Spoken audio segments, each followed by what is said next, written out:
6장 바벨탑. 온 땅의 언어가 하나요 말이 하나였더라.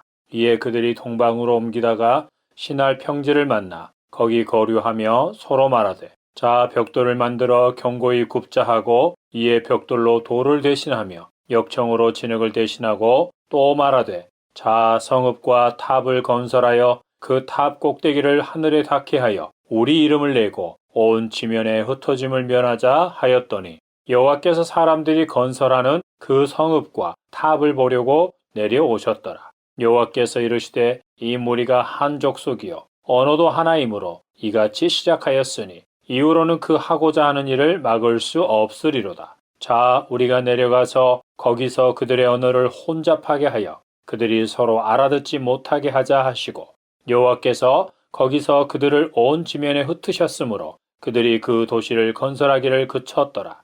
그러므로 그 이름을 바벨이라 하니, 이는 여호와께서 거기서 온 땅의 언어를 혼잡하게 하셨음이니라. 여호와께서 거기서 그들을 온 지면에 흩으셨더라. 창세기 11장 1절부터 9절.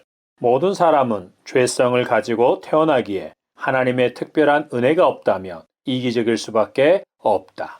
에녹, 무두셀라, 라멕, 노아도 하나님의 은혜를 입지 못했다면 당대 사람들과 같이 죄악에 빠졌을 것이고 하나님의 심판을 피하지 못했을 것이다.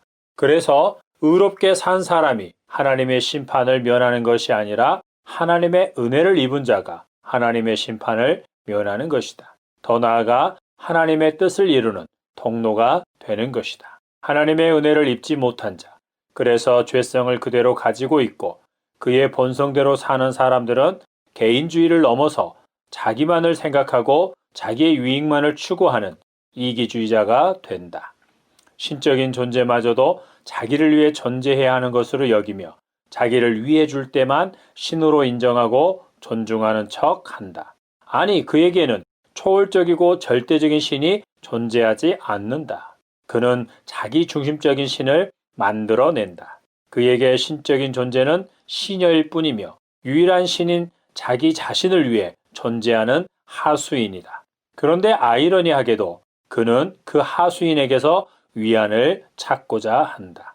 또 어떤 사람은 이해관계가 맞는 사람들끼리 모여 집단을 형성하여 건전한 집단주의를 넘어서 자기들이 속한 집단의 이익만을 추구하고 요구하며 집단 행동을 하는 집단 이기주의자들이 된다. 대부분의 사람들은 개인 이기주의자이면서 동시에 집단 이기주의자들이다. 이들의 공통점은 무엇인가? 그들 안에 하나님이 안 계시다는 것이다. 하나님이 계실 자리가 없다. 오로지 자기들만 있다.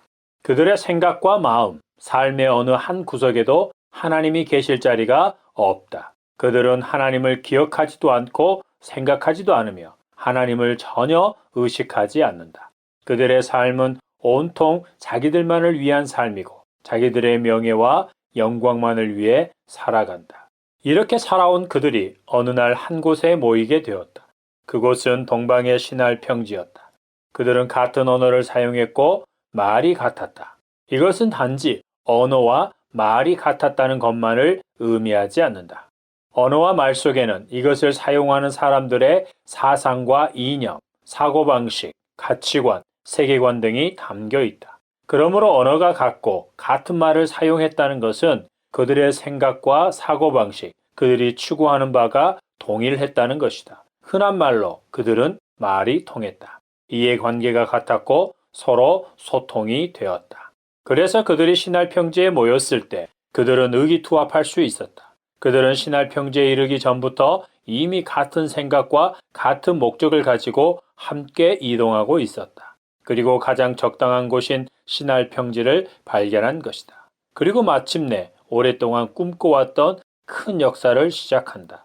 그들은 다듬은 돌 대신에 벽돌을 굽고 역청으로 벽돌을 쌓아 자기들이 거할 성읍 중심에 높은 탑을 쌓기 시작한다.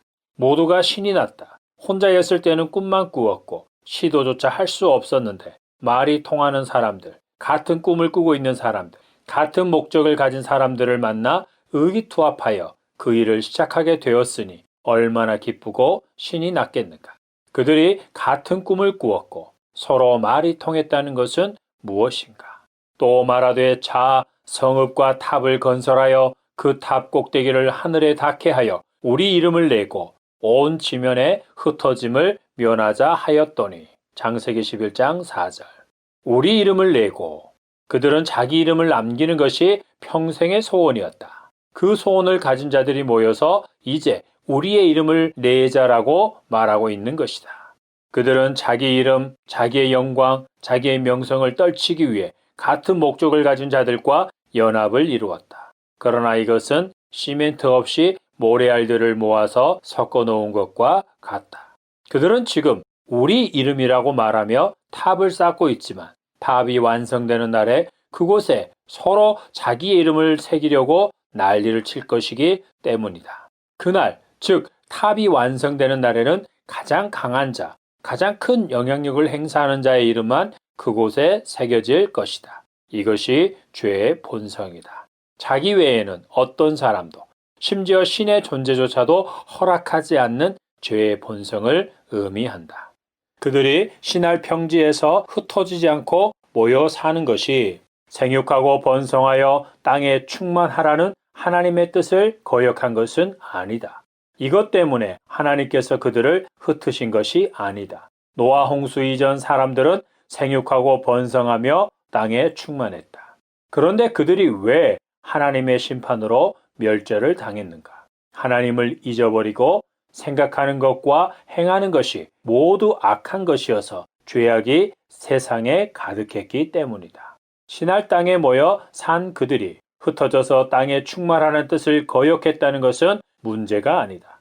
문제는 그들이 하나님을 위해 모이지 않고 자기들을 위해서 모였다는 것이다. 하나님께 제단을 쌓기 위해, 하나님 중심으로 살기 위해 모인 것이 아니라 자기들을 위해서 모인 것이다.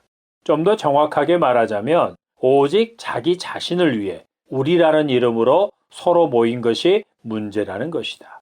만약 그들이 하나님을 위해 모여 살면서 하나님의 이름을 내기로 했다면 하나님께서는 그들을 모여 살게 하셨을 것이다. 그리고 그들이 흩어져서 사는 것이 하나님의 뜻이었다면 하나님께서는 하나님의 때에 하나님의 방법대로 그들을 흩어지게 하셨을 것이다. 선교학자들이나 선교 동언가들, 그리고 선교의 중요성을 강조하는 사람들 중에는 선교하시는 하나님을 이야기하면서 초대 예루살렘 교회를 부정적인 사례의 단골로 드는 경우가 있다. 초대교회 성도들이 사도들로부터 복음을 들었고 가르침을 받았으면 유대와 사마리아와 땅끝까지 가서 복음을 전해 사람들을 제자로 삼고 가르쳐 지키게 해야 했는데 그러지 않고 자기들끼리 모여 있기를 좋아했다는 것이다. 그래서 하나님이 그들로 환난과 핍박을 받게 해서 강제적으로 흩으셨다는 것이다. 이것을 통해 비로소 복음이 소아시아 지역으로 유럽으로 퍼져나갈 수 있었다는 것이다. 그러면서 당장 선교에 동참하라고, 보내든지 가든지 하라고 말한다. 전도와 선교의 필요성과 시급성, 중요성에 대해서는 두말하면 잔소리다. 그러나 초대교회 성도들이 핍박을 받아 흩어진 이유가 이들의 주장대로인가? 그렇지 않다고 생각한다. 그것은 선교에 대해 강한 동기부여를 위해 만들어낸 궁여지책이다. 생각해보라. 다른 사람들에게 복음을 전해서 그들을 예수님의 제자가 되게 하기 위해서는 가장 먼저 무엇이 필요한가? 먼저 복음을 받아들인 자가 제자가 되어야 한다. 최소한 복음의 뿌리를 내려야 하고 어느 정도는 복음을 삶으로 살아내야 한다. 초대 성도들은 예수님의 제자였던 사도들에 의해서 먼저 제자로 세움을 받아야 했다. 이것이 단기간에 가능한가? 일정한 기간이 필요하다. 사도 바울도 두란노에서 3년이나 말씀을 강론하며 에베소 교회 성도들을 양육하였다. 초대교회 성도들은 복음을 온몸으로 전인적인 삶으로 체험해야 했다. 사도 바울이 그리스도를 위하여 너희에게 은혜를 주신 것은 다만 그를 믿을 뿐 아니라 또한 그를 위하여 고난도 받게 하심이라고 한 것과 같이 복음에 합당한 삶을 살면서 복음 때문에 고난받는 것까지 체험해 보아야 했다. 곧 그리스도인들에 대한 엄청난 핍박과 박해가 로마 전역을 뒤덮을 것이었다. 그런데 복음 때문에 자기가 사는 삶의 터전에서 어려움과 고난을 겪어보지 않는 자가 본격적인 큰 고난의 시기가 올 때, 즉 재산을 몰수당하고 강제이주를 당하거나 목숨을 지키기 위해 고향 땅을 떠나야만 하는 상황에서 자기 믿음을 지키고 더 나아가 어떻게 다른 이들에게 복음을 전할 수 있겠는가? 복음 때문에 은혜와 고난을 경험해보지 않은 자가 어떻게 고난을 당한 자들을 위로하고 격려할 수 있겠는가? 어떻게 그들과 함께 고난에 맞서서 믿음으로 서 있을 수 있겠는가? 교단 선교부나 선교단체 본인들은 선교사 한 명을 파송하기 위해 매우 까다로운 기준으로 선발하고 거기에 뽑힌 자들을 국내에서나 선교 현지에서나 수년 동안 훈련을 시킨다. 이것은 핍박을 피해 타지로 쫓겨갔음에도 불구하고 전도하고 교회를 세운 초대교회 성도들보다 오늘날 우리의 믿음의 정도가 보잘것없는 수준이라는 것을 스스로 말하고 있는 것이다. 그러면서 초대교회 성도들에 대해 부정적인 사례로 말하는 것은 모순이다. 그들은 해외 선교를 너무 높이 평가하고 전부로 알고 있다. 그래서 누군가가 자기의 삶의 자리에서 복음에 합당하게 살지 못한 자임에도 불구하고 선교에 동참하면 그것으로 그의 모든 것을 포장해버리고 합리화시켜 버린다. 그들로 하여금 복음에 합당하게 살지 않는 자기의 삶을 선교에 참여하는 것으로 대신한다고 생각하게 하는 것이다. 이것은 신앙도 별로 없고 예배드리는 것에도 소홀한 학생이나 청년이 학교에서 상위권에 속해 있거나 좋은 대학에 다니고 있고 일명 잘 나가는 회사에 취직하면 단번에 신앙이 좋고 훌륭한 학생이나 청년으로 둔갑하여 인정받는 현실과 다를 바가 없다. 문제는 그들 스스로도 자신을 이렇게 생각하고 우쭐해한다는 것이다. 넓은 논에 모내기를 하기 전에 모가 모판에서 충분히 그리고 견고하게 자라야 하는 것처럼 초대교회 성도들은 사도들의 가르침과 지도 아래서 튼튼하게 자라야 했다. 그리고 때가 되었을 때 하나님께서 그들을 각지로 흩어지게 하신 것이다. 그들이 핍박을 받은 것은 복음 전도를 위해 퍼져나가지 않고 모여 있었던 것 때문이 아니었다. 사도행전 어디에도 성도들의 죄 때문에 하나님께서 징계하셔서 환난이나 핍박이 일어났다는 기록이나 암시는 없다. 그들은 큰 핍박의 시대를 대비하여 사도들에 의해서 집중적으로 훈련을 받은 것이다. 선교 방법과 기술이 아니라 복음에 합당한 삶을 훈련받은 것이다. 역시나 그들은 핍박이 왔을 때도 믿음을 저버리지 않았고 흩어져간 곳에서도 복음을 전하며 멋지게 사역을 감당하였다. 그들에게 복음을 듣고 양육을 받은 성도들 대부분이 핍박과 박해에 맞서서 믿음의 역사와 사랑의 수고와 소망으로 인내하며 승리하였다.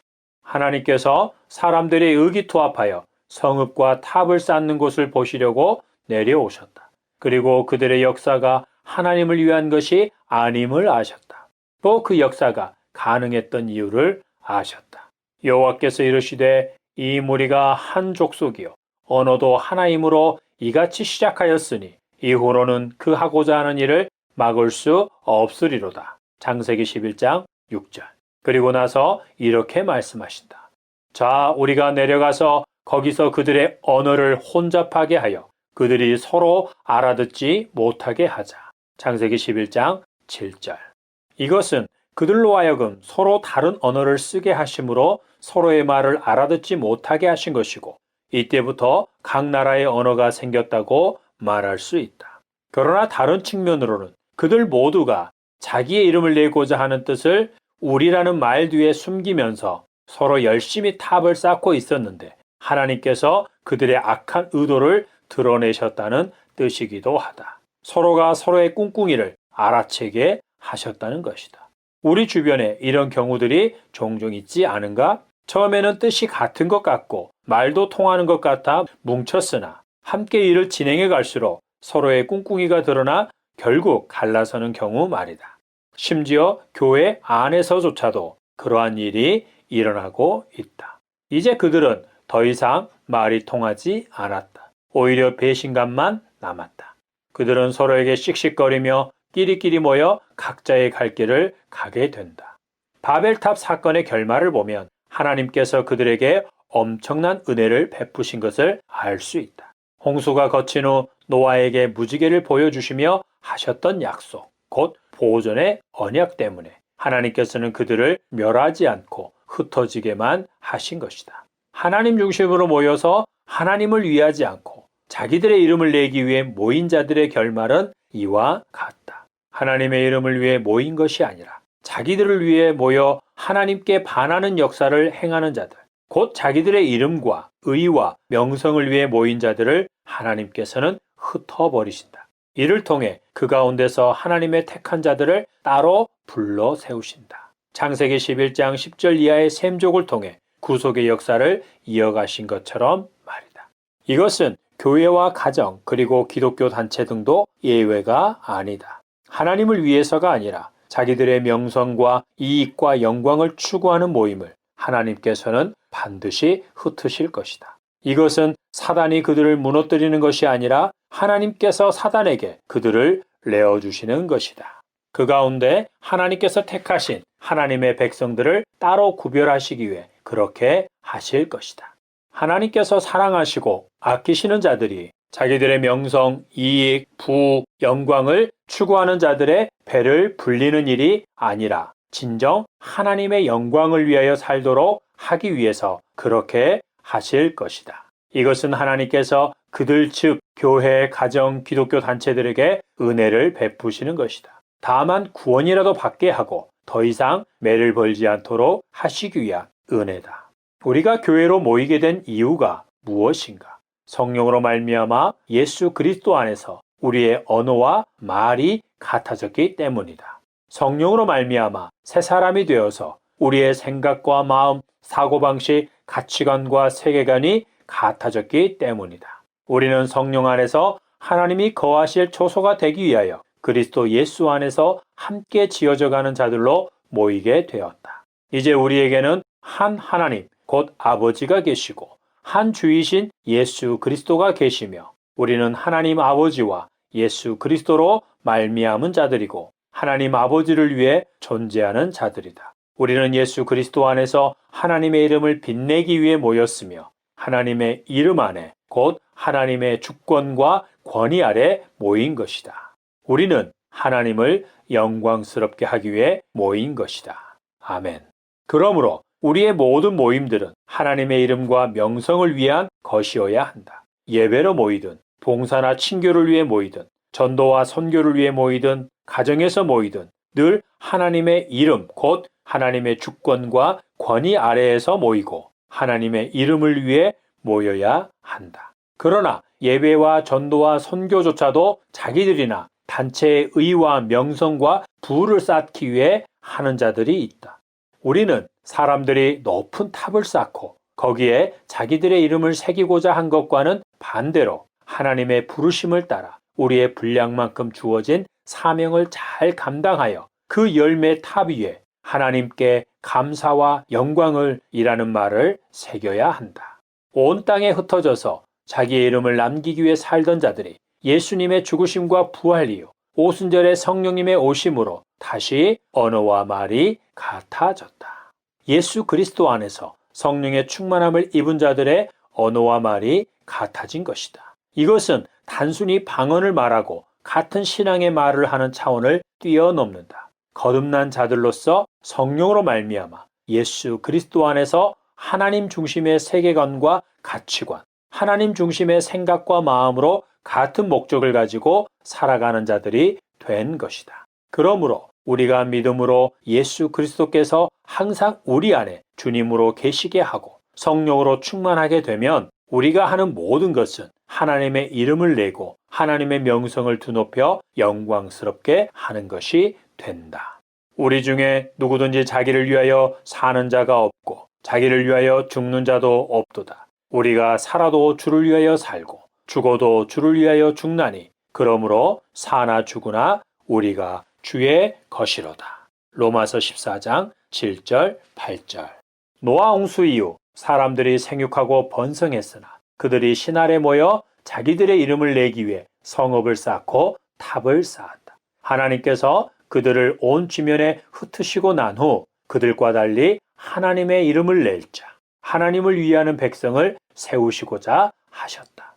하나님께서는 이 일을 주도적으로 이루어 가실 것이며 매우 섬세하게 빚어 가실 것이다.